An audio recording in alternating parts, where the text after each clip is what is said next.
L'automédication est une pratique qui consiste à s'autodiagnostiquer. Donc le patient va comme ça avoir des symptômes et il va chercher à prendre des médicaments qui vont jouer sur ces symptômes-là, qui vont soit baisser ces symptômes ou encore éradiquer ces symptômes. Mais la difficulté de l'automédication, c'est qu'il est très difficile de pouvoir se faire un diagnostic comme ça personnel, sans avis d'un professionnel de santé.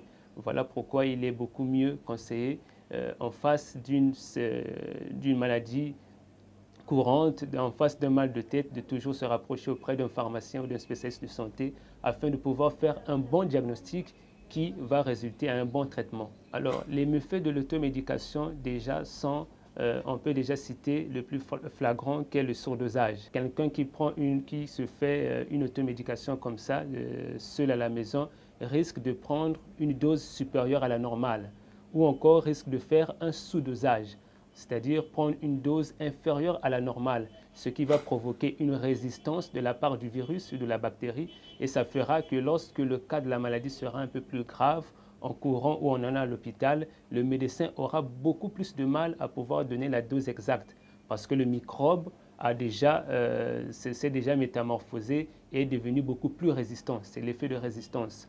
Alors, il y a aussi un autre méfait, c'est la notion de fausse route. Donc, la personne qui prend un médicament comme ça à sa guise risque de prendre le médicament par la voie qui n'est pas normale. Donc, il n'est pas rare de voir certains patients qui prennent des suppositoires, c'est-à-dire des médicaments qui sont censés passer par la voie rectale ou vaginale, de prendre ces suppositoires-là et de les faire passer par la voie orale. Ça va donc avoir beaucoup de dégâts au niveau du tube digestif.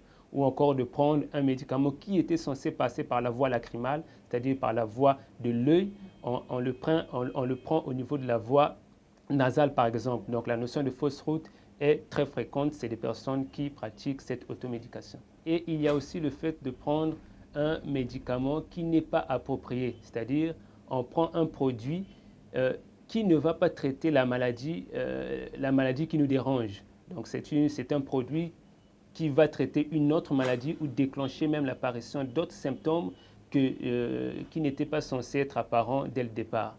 Donc il y a beaucoup de notions comme celle-ci néfastes avec l'automédication.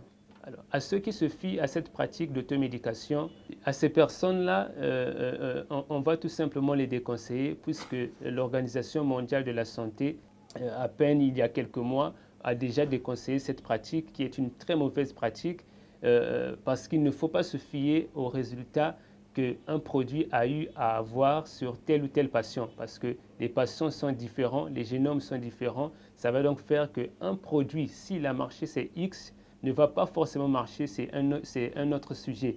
Donc il faut au contraire se rapprocher d'un spécialiste de santé pour avoir un diagnostic fixe et fiable afin d'avoir un traitement qui est beaucoup plus un traitement de qualité.